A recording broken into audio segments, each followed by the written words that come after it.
At 4 o'clock, so I'm going to call the meeting to order. I would like to make a couple comments before we get started, and that is I asked Matt to change up the agenda just a little bit. Normally, we start with public comments, but I've noticed that not everybody gets on right at 4 o'clock when we have our public comments. So I thought we could go ahead and do the minutes and the vouchers, and then we thought we'd try public comments third.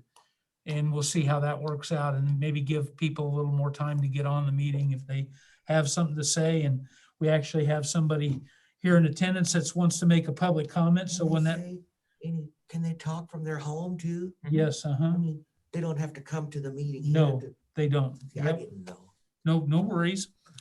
So anyway, I'm going to ask the council if everyone received copies of the minutes from our February 2nd, 2021 regular meeting. Were there any questions or corrections to those minutes? Hearing none, I'd accept a motion to approve the minutes as submitted. I'll make a motion. Councilman McCarty moves. Is there a second? Second. Councilman Gehring seconds. Is there any further discussion? Hearing none, all those in favor signify by saying aye. Aye. Aye. Okay, motion carries 4-0. We will now move on to agenda item C, approval of vouchers. Today, we have manual checks in the amount of $236,482.97 and $57,094.61 in computer checks for a total voucher approval of $293,577.58. Did everyone receive copies of the vouchers? Were there any questions regarding those vouchers? Hearing none, I'd accept a motion to approve the vouchers for payment. I'll make a motion. Councilman Driggers moves. Is there a second? Second it. Councilman McCarty seconds. Is there any further discussion? Hearing none, all those in favor say aye. Aye. Aye. Okay, motion carries 4-0.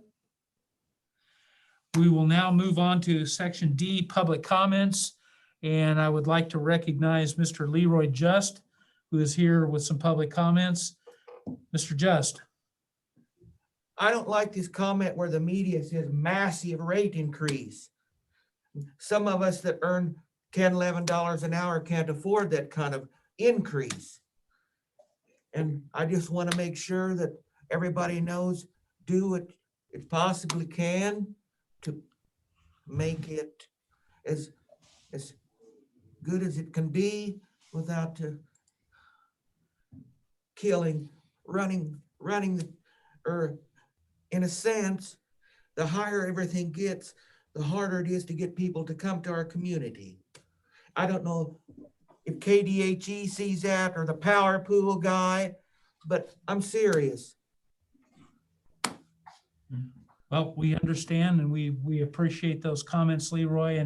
And just so for clarity's sake, I assume you're talking about the upcoming water rate increases. That 40-year thing Right, that's expiring. And right. all I know is what I read in the newspaper, what the media puts out. Mhm. And I don't know if they use that as a scare tactic or how, until I see pennies or dollars or whatever. Sure. I don't know what, maybe you don't even know that yet. Well, we don't know exactly what it's going to be, but there is an article actually in this week's Free Press. Saw it already. Okay, and as I think Matt and Morgan tried to explain, the actual cost of raw water is not. It's not a dollar for dollar. Now, how does KDHE control that? That's just statutory. Yeah. They I mean, by we're Kansas getting our water statute. from the reservoir. What does KDHE have to do with it? Right. The water in the state is controlled by the Kansas Water Office. Uh-huh. So they allocate all the water rights in the state. So if you're a farmer, if you're a city, whatever it is, they manage all that. It's from federal law and then from state law. And so they manage on behalf of the Corps of Engineers, the water out of the reservoir. So I know we they get our do, I know they allocation do from that. inspect it to see that the water's quality Right. part of it. That's correct. I understand that part, but Yeah. how that came into play, I didn't know. Well, you know, I want to assure you, Leroy, that we are going to do everything in our power to make sure that the impact of that increased cost of raw water is going to be as minimal as we can make it on the people of Hillsboro. That's all I can ask. And I don't want the media just put in the paper, but you can go to the office and check, but I've struggled to keep up with making my payments every month on my city bill because it's just tough to make ends meet. It is tough.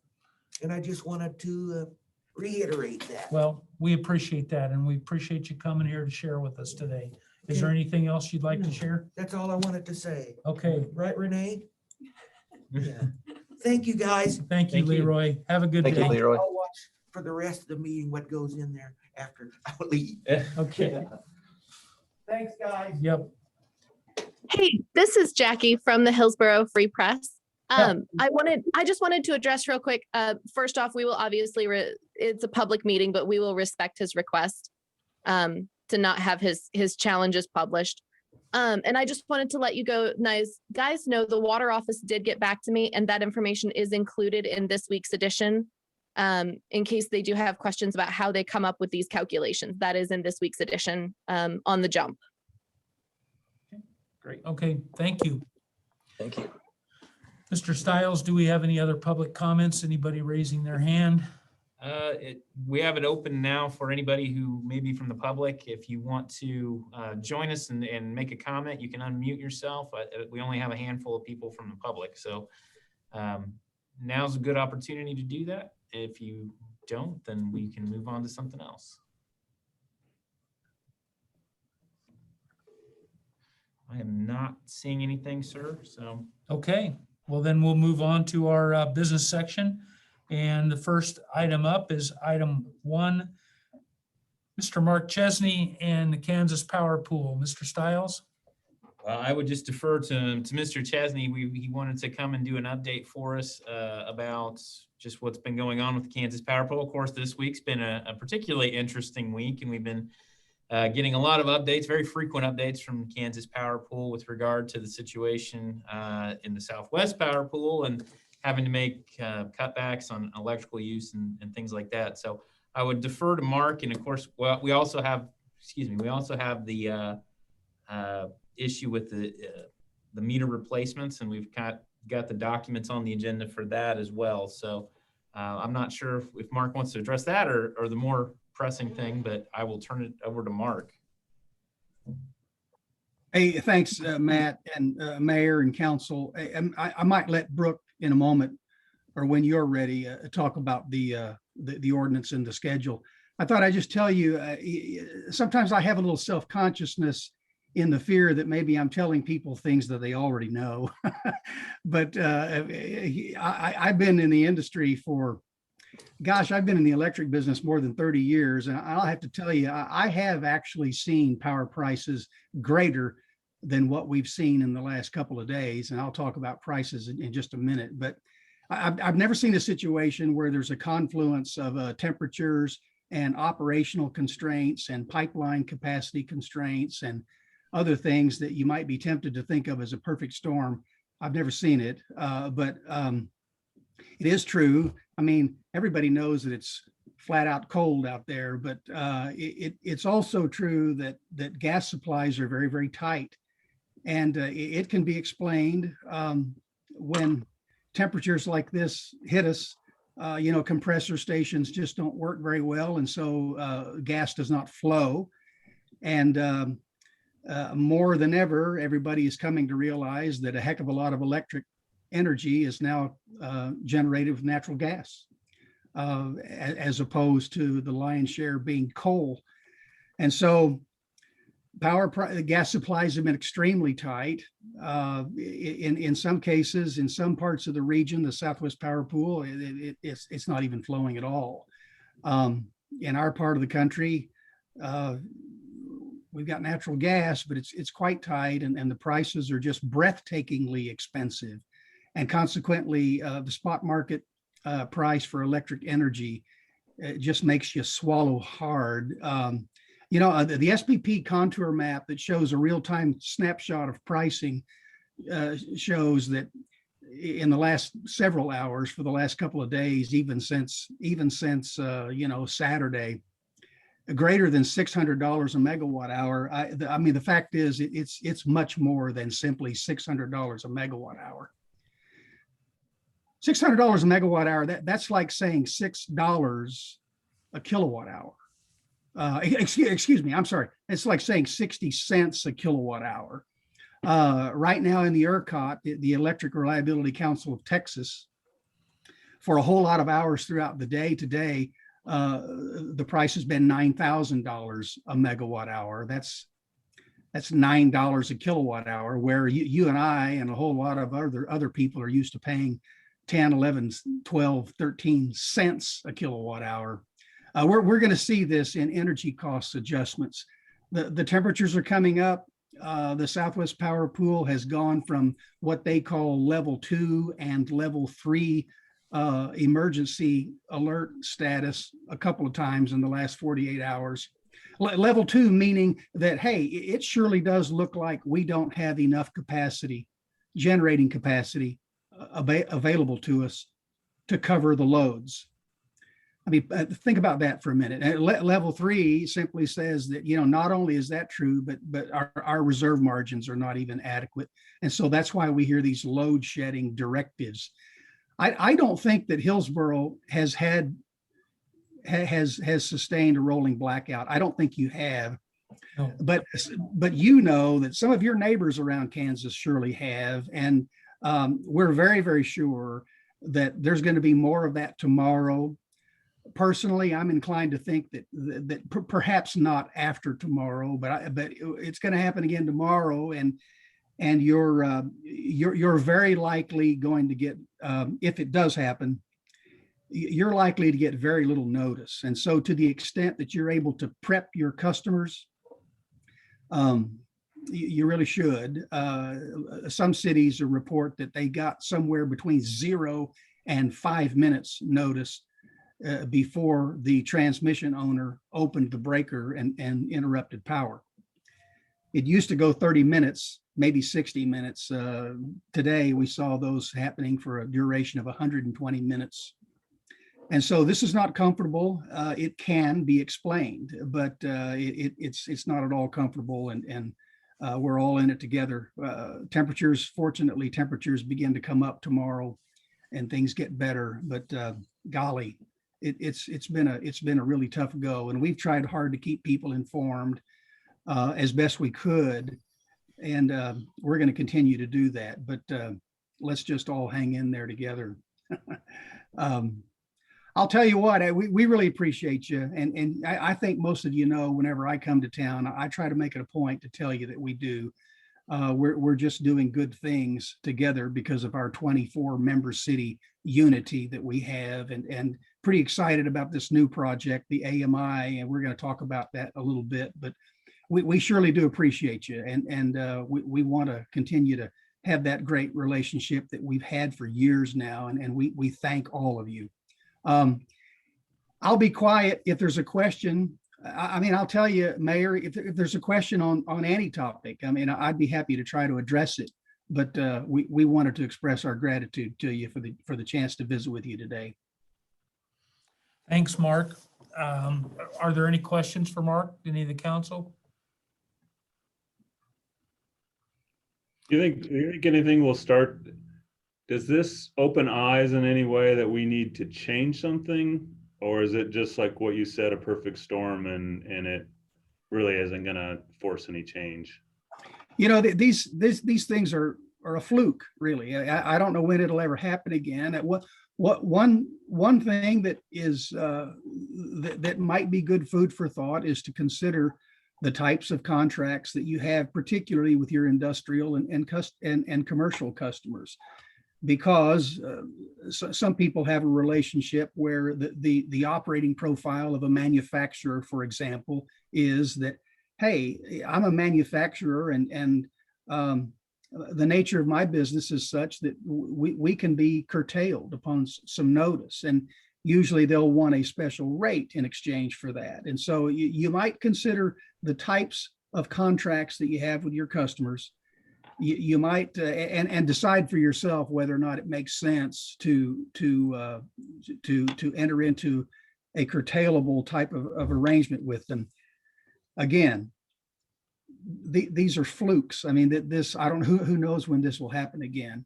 Another thing is just to consider what your mechanism is to communicate with your customers, residential customers, and to alert them to do best practices like lowering thermostats and closing blinds when there's no sun out to lower those loads.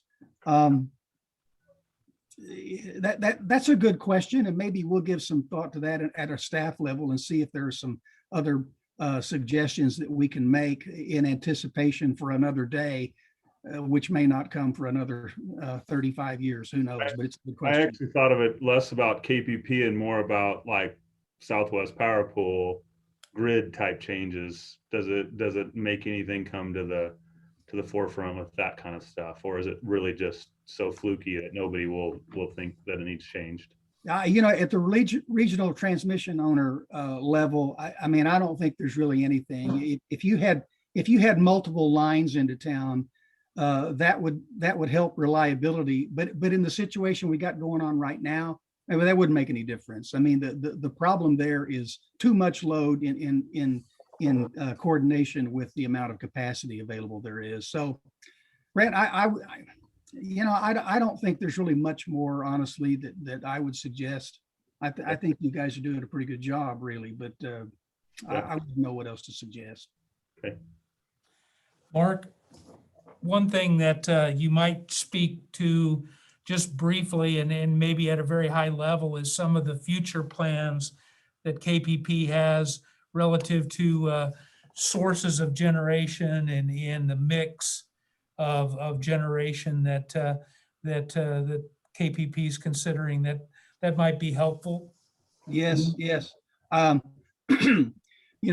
got KPP has a board meeting on Thursday, and one of the things that I intend to say is that it's very apparent to me that there is a rather remarkable swing in the pendulum as in terms of federal energy policy. There's already been a substantial focus on getting net carbon free. It's going to really be emphatic in the next few years. But one thing that I'm particularly pleased with is the fact that KPP has taken a very unhurried approach to carefully study the economics and the operational feasibilities of installing natural gas fired generating resources that complement the intermittency of renewable resources. The Vice President of Governmental Affairs for the Southwest Power Pool, who's former congressman from Arkansas, makes a presentation at the State House in Topeka every year. And one of the things he says is that the Southwest Power Pool, which is the very interior of the country, 14 states, it is the Saudi Arabia of wind, he calls it. And gosh, I mean, it's true. We all see these wind turbines, but what is not intuitive to a lot of average Joes out there is that even though it's true that on a given day, wind resource might surely account for 50% or maybe more of the total resource mix that is in operation at that moment. And Mike Ross reminds the state legislators that 40% of that or more can be lost in 3 hours. And the question then becomes, well, when that happens, then, where does the power come from? Because a coal-fired plant or even a combined cycle plant like we have in Dogwood, it cannot come online quickly enough to continue to serve load. And so these quick start generating units that we intend to install not terribly long after our contract with Westar ends in December of 2022 will do just that. They will come online in less than 5 minutes. And KPP then will have more assets that we own. We will have all the capacity that we need. We will have units that have the ability to run only. I mean, think of this. They will run only when there's money to be made in the marketplace, because we will capture the spot market price of energy, which spikes when these intermittent resources go offline. And that capturing of revenue will have the effect of offsetting what otherwise is our cost profile. So I'm pretty stoked about it. I have to tell you, the 59 megawatts from Westar goes away at the end of 2022. I think maybe some of you may have heard me say that before. And these resources will not come online immediately after that, probably more like 18 months later, because we do have to wait for the Southwest Power Pool to do a generator interconnection study and determine whether any upgrades are needed to hook these units up to the grid. But we've got really, really good numbers to show us how much resource to add, precisely where to add it geographically, and how to operate it. And that's a big piece of our power supply planning that you're going to see unfold. And maybe you've heard me say this also, Lou, but I just want to say it again. The cost of installing those units, including the debt service and everything installed and operating, the cost of that as compared to what we're paying Westar right now is a savings of $7 or $8 or $9 million a year. And so we're really thrilled about that. We could go out and sign a contract. We could simply replace that Westar contract with another contract. We've run the economic feasibility numbers on that as well. And the cost of doing that is double the cost of buying and installing our own assets and owning them and operating them. So we got a really good plan. I think it fits really well with the environmental landscape that we're in right now. It will complement renewables, and it'll just be a great mix for us as we go forward. And I'm talking too long here, but let me just tell you, when that Westar contract goes away, when it does, KPP is almost completely, entirely out of the coal business. And again, I think maybe one or two of you have heard me say that before, and some people just really are thrilled to hear that. That's the world we're living in now. So anyway, Mayor, that may be a much more of an answer than you wanted, but I appreciate the chance to say it.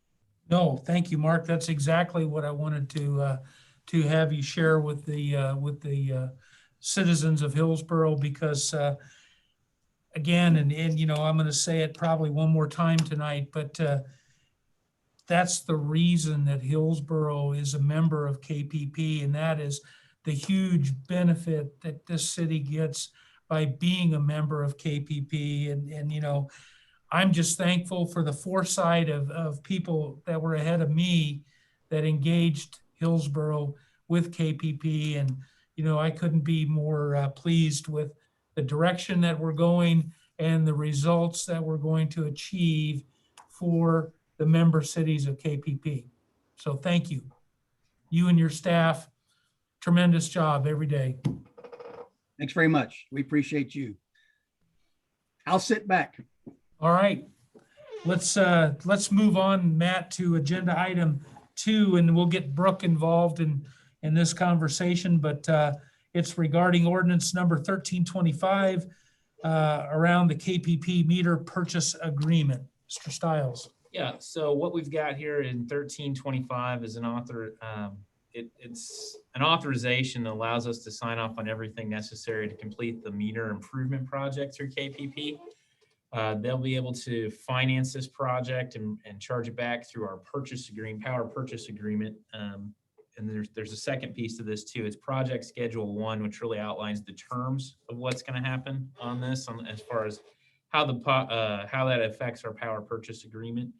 Once the bonds get sold for this, a project, which includes a lot of other projects within KPP, then we'll have a good idea as to what those final terms are. The project cost we submitted was $187,530. Based on what we've been talking with KPP about, it's a 10-year note. Greg Varnberg over at Raymond James now. There you go. He suggested that the market was around 1.5%, and hopefully do a little better than that, but still 1.5% is really great. So I did a quick amortization schedule, and I think based on kind of how that looks, it'll be around $1,800 a month. Of course, that could change with the interest and how the fees get allocated and everything like that. But over that 10-year period, we'll pay about $14,600 in interest, which is really very inexpensive. So really what that amounts to from a financial perspective, when we talk about, well, that's great, but what's that really mean? $1,800 onto our bill. Our average bill is about $133,000. And so that, amounts to about a 1.3% increase. Not a lot.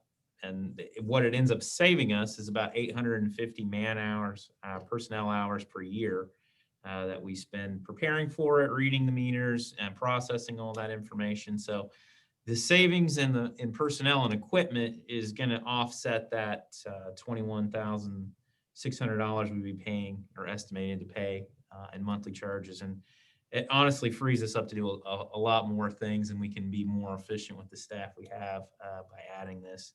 So there's really just two things we have to do with this. There's two actions. You have to approve ordinance 1325 and then approve project schedule 1. So I hope I covered everything, Brooke. Is anything that I missed in that conversation? You gave me nothing left to say, Matt. I was all ready, but you said it beautifully. So honestly, there's really not a whole lot more to say. Once we do go out for bonds in we're hoping by the end of June, we can bring back a finalized schedule. The schedule that we have here tonight's a preliminary we're kind of waiting, we have to wait, but we would bring back the final schedule probably in June or July that would outline the true interest rate and the amortization schedule on that. These schedules allow us to go ahead and purchase all of the AMI on your behalf. We cannot do that until these are signed.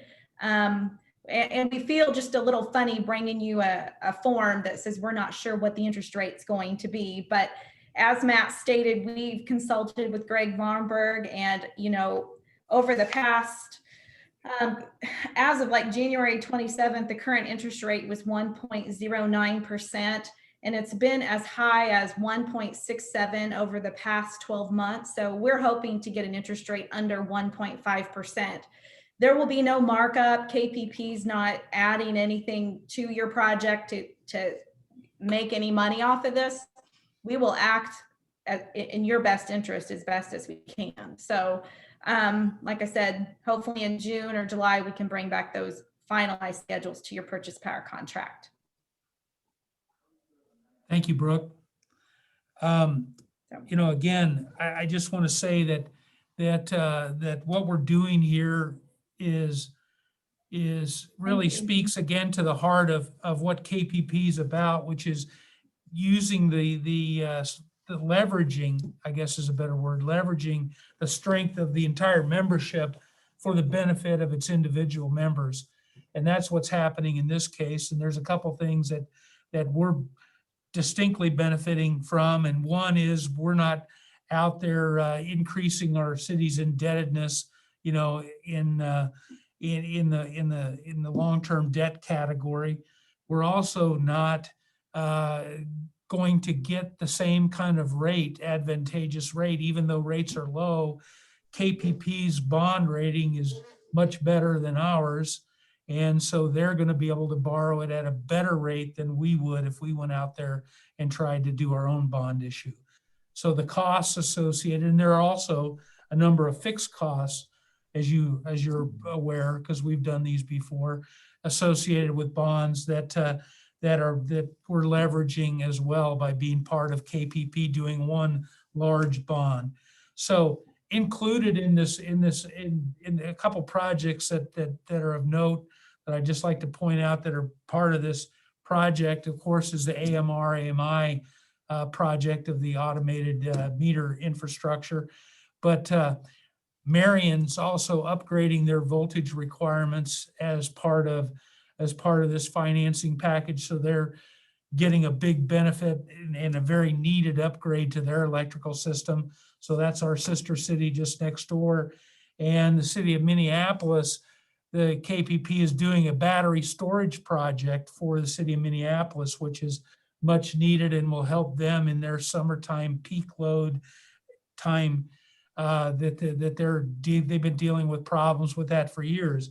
And again, it's a new technology that KPP is investing in and learning about, but it's also something that's directly helping a member city. And that's what this is all about, that we cooperate, we collaborate for the benefit of the membership. And that's absolutely what's going on here.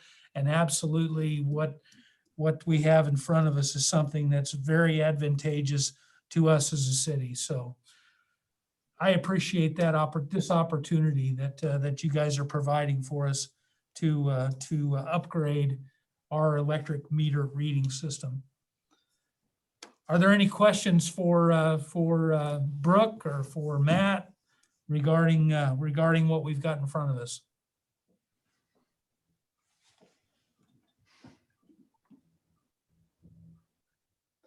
Hearing none, at this point, I would accept a motion to approve ordinance 1325 and authorize the mayor to sign. I'll make that motion. Councilman McCarty moves. Is there a second? Second. Councilman Gehring seconds. Is there any further discussion? Hearing none, we'll poll the council. Councilman Driggers, Yes. Councilman Lowen, Yes. Councilman Gehring, Yes. Councilman McCarty. Yes. Motion is approved. Ordinance 1325 is approved and the mayor will sign. And now we have action 2, which is to approve the project schedule 1 of the city's power purchase contract pending the sale of bonds by KPP and authorize the council president to sign. Mr. Stiles, is there any other comments you want to make about that? No, we just, we're having the council president sign it because Lou's actually the secretary for KPP, and so we don't want him to have to countersign the document himself. Okay, are there any questions? Would somebody care to make that motion? I will again. Councilman McCarty moves. Is there a second? Second. Councilman Lowen seconds. Any further discussion? Hearing none, we don't need to, but we'll just go ahead and poll the council again. Councilman Driggers, Yes. Councilman Lowen, Yes. Councilman Gehring, Yes. Councilman McCarty. Yes. That motion is approved 4-0. Thank you very much. It's going to be a great benefit and improve our service and efficiency. So thank you all. And thank you, Brooke, for all your hard work. And I know you and Matt got a lot of other things going on, but we'll save those for a future meeting. Sounds good. Okay. Thanks for having us. Yep. And now we'll move on to agenda item 3, E3, ordinance 1326, conditional use for Airbnb. Mr. Stiles. Yeah, so 1326, ordinance 1326 is a conditional use permit. We had a case in front of the planning commission. It's a residential property at 201 East Avenue A, so it's just, or A Street, excuse me, just down the street here, around the corner. It's a duplex. So what we want to do, or what the owner of one half of the duplex wants to do, is make it a vacation rental by owner, a VRBO, or an Airbnb. That's kind of the terminology for it. We had a public hearing on the 28th of January. We had several people come to the public hearing. The neighbor who owns the other half of the duplex, She's a fairly older gal, had some concerns about safety, understandable. And then we had a couple neighbors who also utilized that. They have a shared basement in that facility. So there's a common hallway and a basement.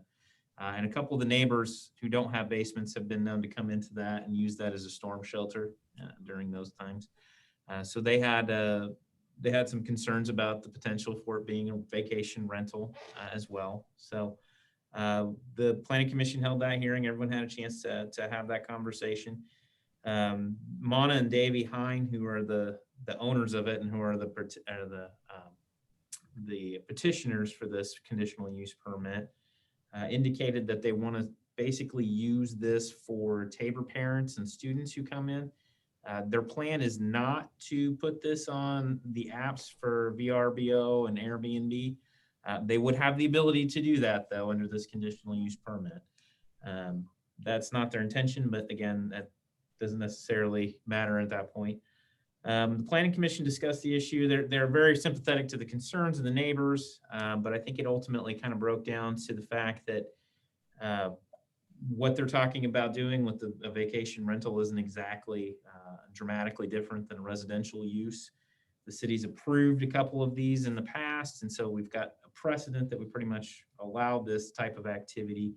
And then there was the view that, you know, neighbors can't necessarily control the use of that property. If they wanted to control the use, they could have purchased that property. So the thought process there was that those were kind of the issues that they thought of. We have the whole meeting is available on the city's YouTube channel if you want to take a look at it and get a feel for that. Obviously, we can't look at it now, but it's one of those things that we had an opportunity to do. And so the Planning Commission voted unanimously to put this forward to the City Council to approve the conditional use permit. Kimberly's drafted that for you, and what we've got here is just that for VRBO at that address at the 201 East A Street address. So they didn't put any conditions or recommend any conditions on the usage. There's not a whole lot you could do with that. From a financial perspective, there's not a huge financial piece for the city.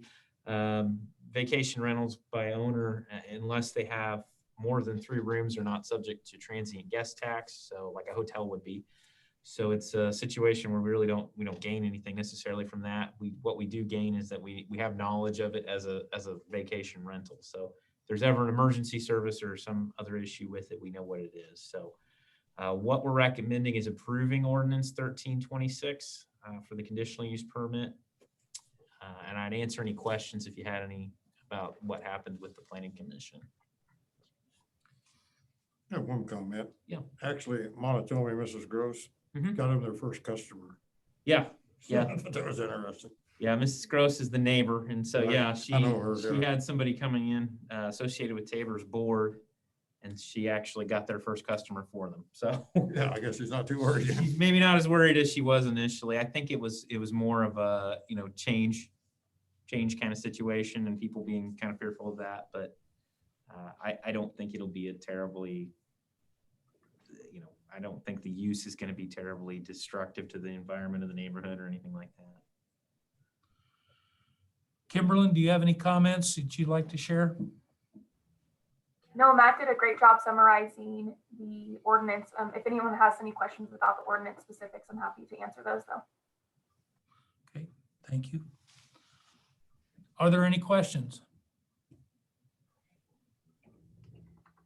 Hearing none, I'd accept a motion to approve ordinance 1326 for a conditional use permit at 201 East A Street and authorize the mayor to sign. So moved.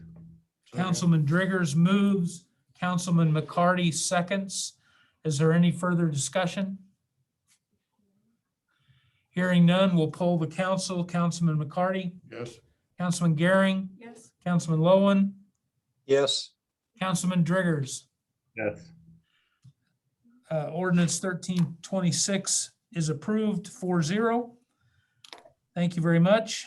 And we'll now move on to agenda item E4, which is the appointment of Susan Robson as our city prosecutor. And I know Susan's on. So welcome, Susan. Hello, it's nice to be present. Yeah, Um, nice to have you. Thank you. I just wanted to say thank you for this opportunity. I enjoyed working with Chief Kenning during the time that I was county attorney, and if I'm lucky enough to get appointed today, I will enjoy working with him again and all of the officers. So.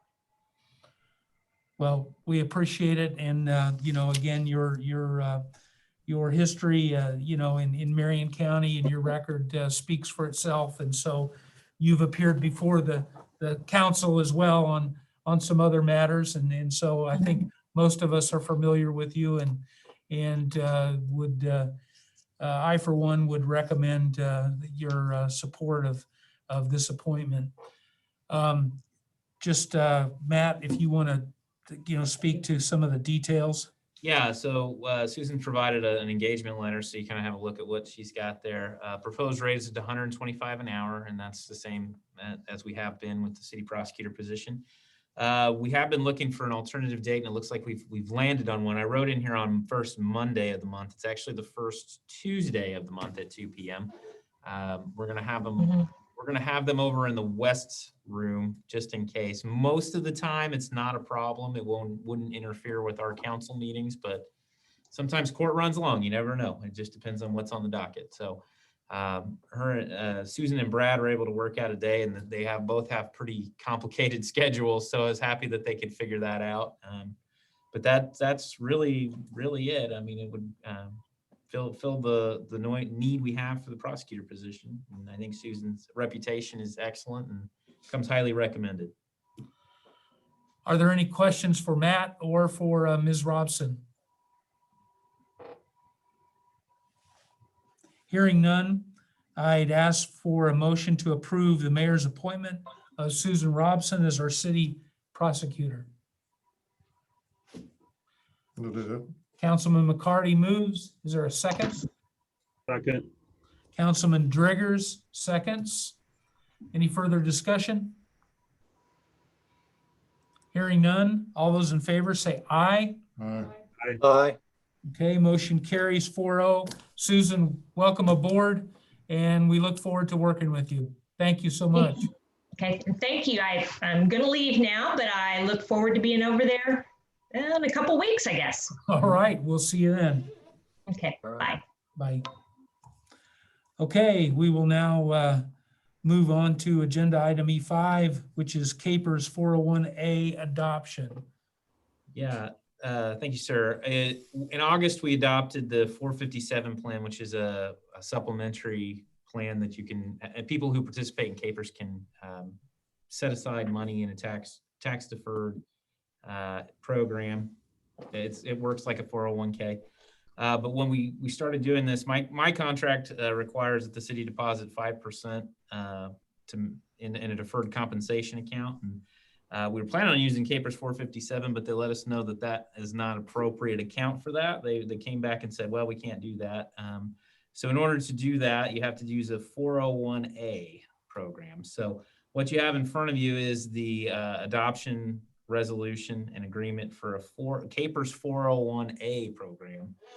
It works like the 457 program. It's administered from Empower, which is the company that does 457. It's not officially Capers. It just is affiliated through Capers, as that's their chosen servicer for those type of agreements. Are there any questions for Mr. Stiles? Obviously, this is already something we've agreed to in the hiring process. So now this is just a practical, got to do it step to just see it through. So there really isn't a whole lot to discuss, but if there are any questions, I would entertain those now. Hearing none, I'd accept a motion to approve the Capers 401A resolution and adoption agreement. I'll make that recommendation. Councilman McCarty moves. Is there a second? Second. Councilman Gehring seconds. Is there any further discussion? Hearing none, all those in favor say aye. Aye. Aye. Okay, any opposed? Motion carries 4-0. We will now set the public hearing for evaluating the performance of grant number 20-CV-088. Mr. Stiles. Thank you, sir. So we've officially distributed all the community development block grant COVID money that we received to all of our businesses. We had 9 participants that were able to distribute money to. Most of those people received 15,000. There were 3 who are under the same ownership, but different businesses who received less than that. But they ended up doing okay, I think, on that transaction too. So the final part of this is we have to hold a performance hearing. It's part of the state requirements for it. Ranson is our grant administrator, and they prepared the final documents for that hearing. There's a 5-day publication requirement for that. So that would mean that the hearing needs to be held on March the 2nd. So we're just looking for an action to set that project performance hearing on the 2nd. Okay, any questions? Hearing none, I'd accept a motion to set the project performance hearing for the Community Development Block Grant CV funds at 4 p.m. on March 2nd, 2021 at the regular City Council meeting. Somebody care to make that motion? I will. Councilman McCarty moves. Is there a second? Second. Councilman Driggers seconds. Any further discussion? Hearing none, all those in favor say aye. Aye. Aye. Motion carries 4-0. We'll now move on to agenda item E7, EMS building location. Mr. Stiles. I'm going to do a screen share so that you have a look at what we're talking about. So this is a proposed sketch that EMS has brought. I've been working with Travis Parmalee, the EMS director, on this. Let's see if I can zoom in a little bit. Yeah. So what we've got is a little more than what they originally talked about. Originally, we talked about a third of an acre. So this is 0.37 of an acre, so a little bit larger. And what we did was we kind of moved it around a little bit and talked and worked back and forth. The goal for this property is to have the public safety center, the fire station, police station in the future that we're going to build to be on this property as well. So we wanted to make sure that we had a decent positioning for this building, which is going to be part of that sort of complex. Of course, it would be freestanding. But, you know, we want to make sure that we were in a good position, that we still had plenty of room down there to do the project that we've talked about. So what we came up with was this alignment here, where you can kind of see what they're thinking building wise. We did put them into about 10 feet of that opening there, the throat of that opening that goes into the AMPI building and the police station now. It's a 33-foot drive opening. The curb cut there is 33 feet. So we thought, well, we could probably do 10, and then we'd have a shared situation right there. But I think ultimately that suits the county okay. That gives them a little bit more room that they don't have to pay for necessarily with concrete.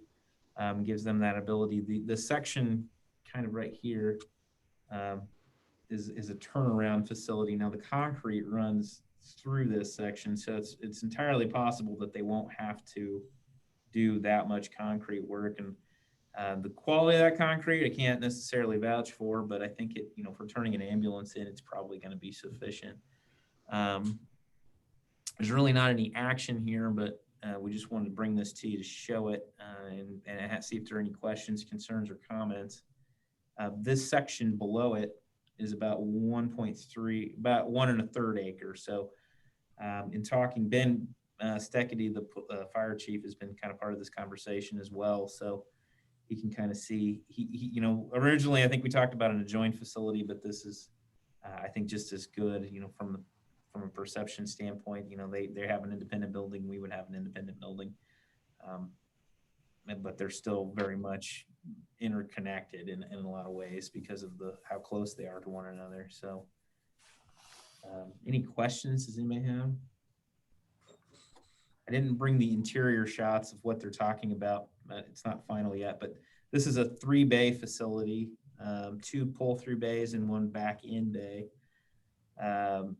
This section right here in the front is a public parking section, and there may be an issue with the site triangle there for them coming out. And then if we put anything here, there may be a site triangle issue. So we may have to negotiate a little bit with that. But the south half of their building here has the living quarters.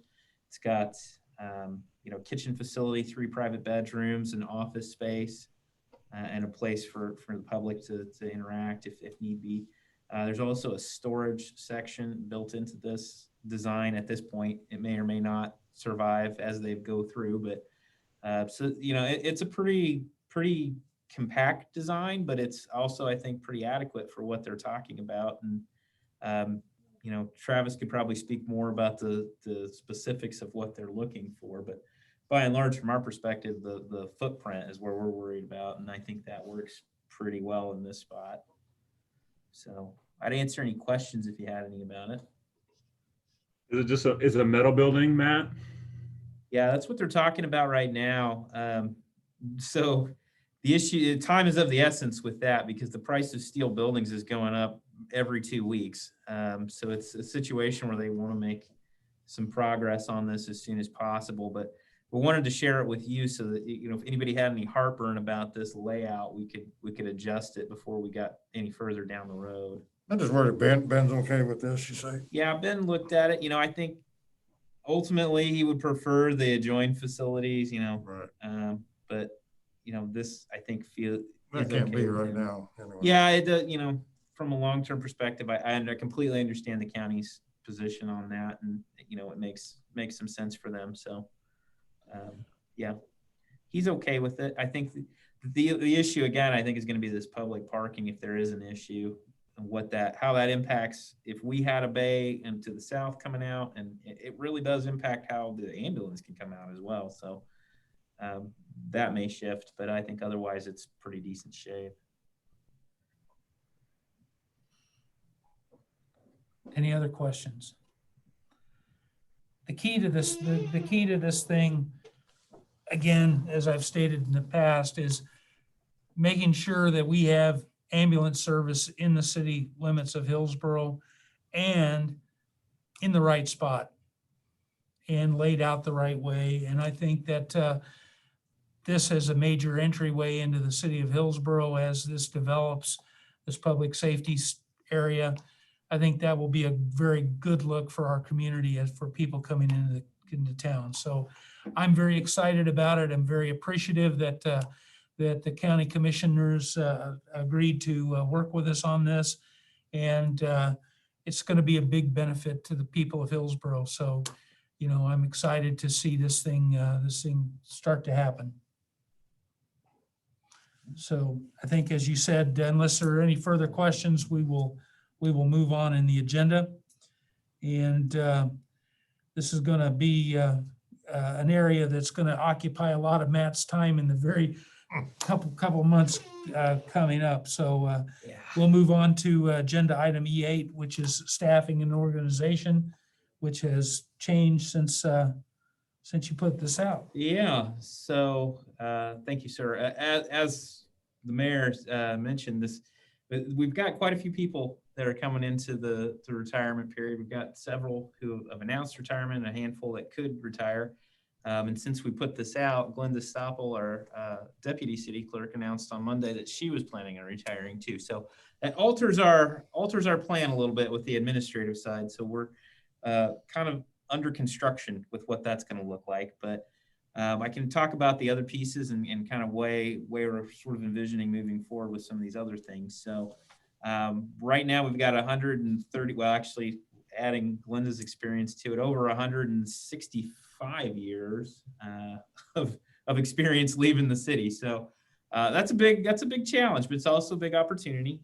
So we can kind of look at readjusting things and maybe rethinking how we do some stuff. Mike Dirksen is leaving the electric and sewer department in April, maybe a little before that, depending on how Capers works out. And so what we're planning on doing with that, I think we've got plenty of capacity in the electrical department staff. So we'll be looking at promoting somebody from within there to be a supervisor for that group. Feel pretty comfortable that we can run with 3 full-time people there. Joe Alvarez he works with the electric department, but he's also the main sewer person. He'd probably continue taking electric call, but we would kind of want to work out some other things with that as things move forward. The plan would be, though, to take sewer, which is the other part that Mike supervises, and put that with the water department. Those two make a lot of sense together. Morgan Marler, who is our water supervisor, she also has all the certifications necessary for sewer side. So we've been having Morgan work with Mike and our engineers when it's necessary to kind of prep for this transition. So the plan would be to put those two back together. At one point they were in the past, but they got split apart, and it probably had to do with personnel and, you know, where things were. So we're gonna put those together, and I would want to look to hire somebody in at the sewer level to help with the sewer. Joe's one of those people who's also eligible or very close to retirement too. So we want to be able to get somebody in place to learn with Joe and get them trained up in the sewer side. And then Morgan will also take that person and put them into the water side and get them trained on that. I think we have a little bit of a deficiency in the number of staff we have on the water side. COVID has made that very evident. And of course, this weather has made it evident too. 3 people is a pretty tough rotation on the water side, because it really does get to be a full-time on-call kind of thing. When you have weather like this, for example, we were out all weekend thawing meters and keeping the towers open and everything. So I think adding that one person and moving electrical or sewer and water together is the best suggestion that I have. And then hiring or promoting somebody on the electrical side. On the administrative side, you know, we've got Jan, city clerk, Glenda also retiring, and then Mana is also retiring. So 3 of our full-time folks there are going to be leaving us. That leaves Karen with us, and me and Karen. And we also what I would do is want to bring in Steve Fast, who's our museum director. He works half-time at the museum, but I'd like to bring Steve in and put him on full-time and pay, you know, half of his time here in the office to help us out. Steve's got a great background in finance. He comes from a business perspective, and so I think he can offer us a lot of help in that. So I'd want to do that sooner rather than later, so that we can take advantage of the time that we have left with Glenda and Jan and Mana to make sure everybody's trained. I've also, Karen and Mana have been working really closely together to share the utility stuff, and so those functions will continue on even when the staffing changes. I'm pretty confident that we can do that. I've been training in payroll, and so I understand how to get people paid and know how to do some of the other functions. But I think we're going to have to reevaluate this when we get a little further down the road and look at, maybe, you know, we're going to need at least another full-time position to fill some of this work. But we're still kind of organizing that, and I'm not real sure what that's going to look like right now. But I would ask to get Karen promoted. I'm not sure exactly what the position is, but you know, address her pay and benefits to accommodate whatever the position is going to be that she's going to be doing. And then Steve, bringing him in halftime to start, well, making him a full-time employee, but halftime here to start with the training and helping us with that too. In the Golf Association, so Gary Andrews is going to be retiring as golf superintendent. We have until the end of the year with him, but it's still a situation that the golf course requires a lot of firsthand knowledge, and Gary is awesome at it. He treats it like it's his own, and he does a very good job with it. But what we would like to see is somebody come on and hired for this season to work with Gary to make sure that person understands all the ins and outs of the golf course, you know, the irrigation system, the routine. There's a lot that goes into it. It really, I thought maybe we'd have to have 2 people to fill Gary's position. He works a lot during the summer, not so much in the winter, but He puts in a lot of hours. He does. He puts in a ton of hours in the summertime. And in the wintertime, he's breaking down a lot of our equipment and going through it. So what we've done, or what we're planning on doing, is to shift some of the mowing over At the next meeting, we're gonna have a proposal to do some contract mowing. We've got basically 3 kind of quadrant or areas that we feel like we could offload some of the mowing to a contractor. With the golf course situation, we would move some of the park mowing and some of the stuff that Doug Sisk does, the recreation director, move that off to a contractor and then move Doug over and doing all the sports complex stuff. Gary right now does all that. And so we think we can just kind of swap those out. That's the plan anyway. And then with the maintenance of the equipment, we've got somebody over in the street department, Matt Hine, who's very good with mowers. He was a certified mechanic for mowers. And so we feel pretty comfortable that in the winter time, when we're a little slower on the street side, he can take over a lot of that maintenance stuff on the mowers. That person would still need to, whoever's the golf superintendent would obviously still need to have some mechanical ability, but it helps kind of alleviate some of that stuff. So to kind of rewind all that stuff back up, what I'd like to do is promote somebody as the electrical supervisor before Mike retires in April 1st. Put the water and sewer department together, and promote Morgan to water and sewer director starting March 1. Advertise to get somebody new in the sewer department, a trainee. I'd like to get that going as soon as we can, so that we can make sure we have a pretty smooth continuation of service. Glenda's going to be retiring, so I'm not worried about that, but promote Karen so that we can get her working with Mana immediately. Make sure everything gets there. Move Steve to a full-time position and have him working in here half-time. We'll have to, again, evaluate a little bit more with that. But then I'd also like to advertise for the golf superintendent position as soon as we can, so that we can get somebody hired in April or May to start working with Gary through the season. So I didn't mention how the golf association works with that. That's an important piece of that too. So they pay 25% of the salary for Gary's position. They reimburse the city for his compensate him, and then they pay for all the part-time people too.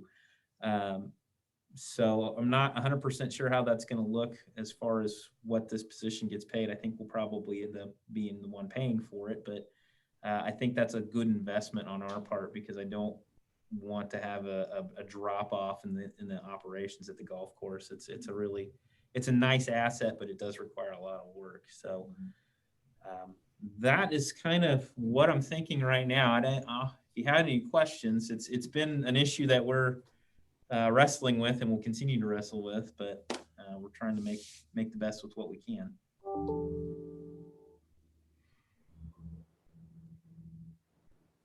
Are there any questions? Matt, do you want to, obviously the Glenda Stoppel component is Yep. off the table. Yep, that one's out. Do you feel like you need to take any action relative to the city clerk position? I'm in the process of going over the job description, so I'd like one more time, a little bit more time to do a pass at Okay. that. All right. Figure out what we're gonna do. Okay. And in terms of approval, I don't know, is this something that requires a vote, or just really the council giving you the direction to do? Yeah, I think not technically. I don't think we need a vote, but I definitely want to get your blessing if this is an appropriate way to go. Don't So- have much choice. So what I'd like to do is I'd just like to go around and just poll the council, not for a vote, but for your comments, and anything you'd like to say. Councilman Driggers. Yeah, my blessing, Matt. Seems like you're going about it the right way. Councilman Lowen. Appreciate all the work he's put into this, the thought he's put into it. It sounds like a good plan. Sure, there'll probably be some hiccups in it, but you'll get to solve those as they come. So, Councilman Gehring. Yeah, I'd be in favor of it. Good luck with it. Yeah. Councilman McCarty. Yeah, I hate to see us lose the whole city crew. Like we're No, doing. it is tough, and I don't want any of these people that are leaving to take what I'm going to say the wrong way, because we're going to have a hard time replacing them. There's no doubt about it. But this is an opportunity for the city to figure out maybe there's a way we can streamline some things and do things differently that may be to our benefit. Time will tell, obviously, but I try to keep a positive spin on it. And I've been telling Matt, I keep telling Matt every time he tells me of another one that's come up, this is an opportunity. We got to think about it as an opportunity. Kind of sad, really, because I worked with all these people for years, Oh, yeah. and it's hate to see them all leave. Well, they've all earned their retirement. I believe you. I agree with that 100%. Don't fault anybody for if- taking their retirement. I told several of the folks today that if I was in their position, they'd be in a race with me to the door because I'd be on it myself. But this is something that careers that they've well earned their retirement, and we wish them nothing but the best. And again, one of them told me today that they wanted to have some time to enjoy life while they're still physically able to do that. And, that's what we want for them too. We want them to enjoy the time that they have. So Some have been here a while. they have. Yeah. 160 some years. Yeah, over 170 years if you add it all together. I mean, a few more that may retire. Yeah, there's a that's handful the more. next 3 of them I know of. Yeah. maybe. Yeah. But as we look at these opportunities, we're always going to look at and keep in mind what Mr. Just, encouraged us to do in the public comments, which is to do it in the most financially efficient and financially concerning way to, this is the people of Hillsboro's money that we're spending, and we want to make sure they're getting a good return on their investment in city services. So that's the challenge, that's the opportunity. So Mr. Stiles, proceed Okay. with your plan Will do. and report back as it develops. And did you feel like you needed us to approve the golf superintendent's job description at this point? Yeah, that one we have updated and we're pretty comfortable with. But we've been, it's been my practice this is the second set. Well, I was hoping to have a few more, but we had to change some things. But would like to have you approve these because I'm going to go through and have all the position descriptions approved by you and update when we update them. So. Did everybody have a chance to look it over? Were there any questions for Mr. Stiles regarding the updated job position description for golf course superintendent? Hearing none, I'd accept a motion to approve the position description golf course superintendent as amended. Councilman McCarty moves. Is there a second? Second. Councilman Drigger seconds. Any further discussion? Hearing none, all those in favor say aye. Aye. Motion carries 4-0. So that takes care of our E section of business. We'll now move on to item F, board appointments. I have 2 reappointments today, and that is Dana Maxfield and Dr. Carol Hunt to be reappointed to the Recreation Commission. I'll make that motion. Okay, Councilman McCarty moves. Is there a second? Second. Councilman Gehring seconds. Any further discussion? Hearing none, all those in favor say aye. All right. Aye. Motion carries 4-0. Dana Maxfield and Dr. Carol Hunt are reappointed to the Recreation Commission. Now, item G, City Administrator's Report. Mr. Stiles. Thank you, sir. Jackie actually brought it up earlier, but they did, and Mr. Just brought it up as well. So we had that, we did a feature story and they did, I think, a pretty good job in the Free Press today about following up on the potential jump in our raw water costs. I know that's a scary number, and I don't think we really gave it a lot of context when we brought it up. You kind of forget about some of that stuff when you're putting this information out there for you, but I think they did a really great job. But I would encourage anybody who has questions about that to read that in the Free Press. I think that it shows sort of what that looks like. We will have to talk about rates, but we were planning on doing that. We talked about that when we did the budget last year. So we'll try to do as best we can at keeping it as minimal as possible and having the least impact on people. You can't avoid the raw water costs, and we know that's going to be something that goes into that. But we've also got some capital expenditure costs that we need to do and look at sort of the system and maintenance and everything on that. So when we have that, we'll bring it forth, and we'll have a very, I'm sure, thorough and robust public conversation about that. So we have a new hire in the street department. Dale Dalkey hired Jesse Dirks. He doesn't have any relation to Dirks around here. That was the first question that that I got about this. We've had that position open since last summer. We had it vacated. And so we've had to go through 2 application periods to get this person to fill it. But we're happy with that. We found Jesse. We think he's going to do a great job. He comes from a background with working in tree trimming and some other things. We think will be pretty useful skills for us. And he's going to start on March 1st. He did pass all of his pre-employment stuff today or Monday. So once he's on board, we'll bring him to the city council. And then we want to make sure that you guys know all the new faces that come through. So we'll make sure to bring him in so you can have a meeting with him. We're getting a little meet and greet there. The aquatic facility manager, we had 3 applications come in for that, and we had 1 since back out. So really we're down to 2. I think we've got some pretty decent candidates, and Doug's got those interviews scheduled for this Thursday. So I could put a little finer point on that. Hope to have a hiring decision made pretty quickly thereafter. That person needs to get going because we have to start hiring all the pool staff, lifeguards, and all those people. And we usually start that in February. So we're just a little bit behind on that. For the engineering RFQ, we received 5 proposals back.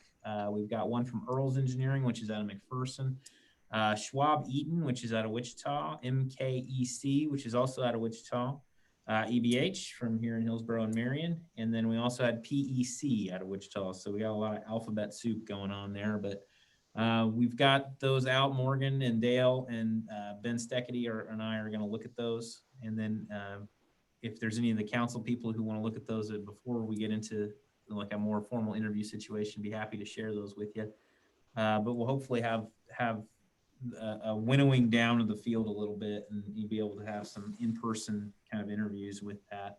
I feel like in-person is probably best for the engineering things because it really is a relational kind of thing. So if we have you get a good feeling about somebody, then you're much more likely to have a positive working relationship. The concrete crushing bids, we received 3 of those back. We're hoping to award them today, but Dale wanted to have an opportunity to review some of the work that they've done, and we've obviously been out plowing streets and working hard on snow and ice removal, so he hasn't had much of a chance to do that, so we're looking at maybe next meeting. The property and liability insurance servicer, so I've had multiple people come and ask me about moving our property and liability insurance back into the city to have an local agent service that for us. Several years ago, IMA took it, and they're out of Wichita. They're a pretty big firm. I think the logic behind that was that a bigger firm would have more services to offer the city. But when we got down to looking at it, I don't know that we really take advantage of a lot of those things. And so now from my perspective, I don't think there's any problem if we want to select a local insurance person. But our insurance policy renews in April 1. And so the IMA has already done a lot of the legwork and all the stuff to renew that for us. So it's kind of I don't think it was the right thing to do to take that from them right now. We can wait and maybe look at the end of the year to do that. If we would have started maybe back in December and then picked a local agent, then maybe we could have done that. But as is right now, I think we'll go with IMA unless someone has heartburn on that, and then look at bidding that out at the end of the year. And then, we've been doing a lot of the cold weather creates a lot of issues for us. I've been sending out stuff to council members trying to keep you up to date on what it is. We spent a lot of the weekend chasing water problems. A lot of people's mirrors have been freezing up. So what we do, we come out and we've got a system hooked up to where we actually use the exhaust from the truck, the service truck, to heat them up. So we got a system rigged up to do that. Does a pretty good job. When it's a bigger meter and a little different setup, we've got a few other options. And so we've been defrosting people's meters. We want to remind everybody to continue to run water in a drip or a little bit of a stream in their faucets. It's best to do it from the furthest faucet from where the water enters your house.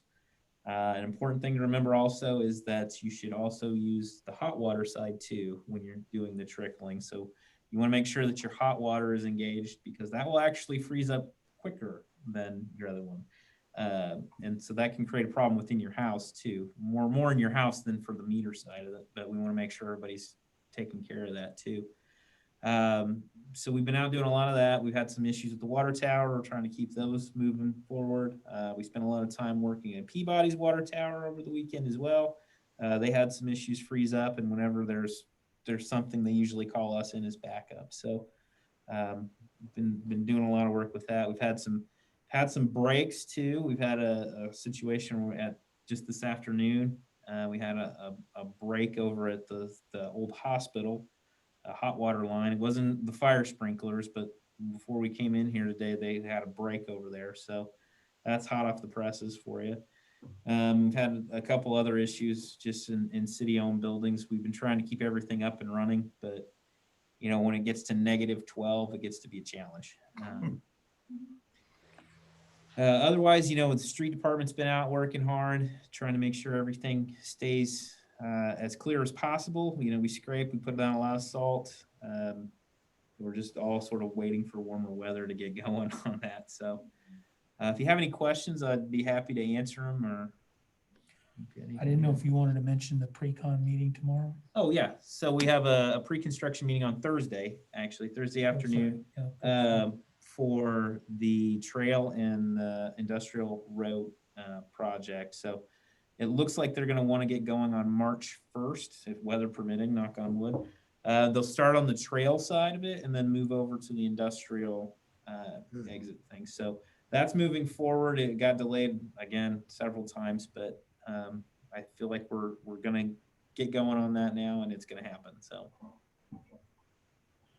And I've instructed Mr. Stiles to make sure that the contractor knows that we need this thing not only started, but finished and done right. And so we're going to be keeping a close eye on these projects as they go along to make sure that happens. There's been a lot of delays in these two projects, and I, for one, have developed a bad case of heartburn on both of these things, and so I'm ready to see them get done. So I'm excited about it, but we got to make sure that we keep pushing. All right. Any other questions for Mr. Stiles? Hearing none, we'll move on to agenda item H, which is new. And I thought that, in the past, there's been occasion where council members have brought up constituent concerns or things that they've heard on the street that they wanted to share with the council. And I thought it might be, as we did with the public comments section, maybe create a more definitive spot for this. And so going forward, we're going to add council comments, and I'm going to go around and call on each of you individually. And if you have something you want to share, fine. If not, you can acknowledge that, and then we'll move on. But I did want to take this opportunity to engage you as council members a little more directly in the meeting. So with that, I will ask Councilman Driggers if you have any comments. I don't today. Okay, Councilman Lowen. Just had some questions I dealt with easily with the water price thing. So that was an easy question. What is raw water? We answered that one. Non-potable, right? Oh. Yeah, straight out of the reservoir. Yep. Okay, Councilman Gehring. I don't think I have. Okay, Councilman McCarty. I'll circle back to that, please. Okay, yeah, thanks. So again, I definitely want to ensure or make sure that the council members know that that your input is valued, not just by Matt, but by me and the citizens that you represent. And so I want to keep this on the agenda and would encourage you guys to bring things up in front of the council as you feel appropriate, okay?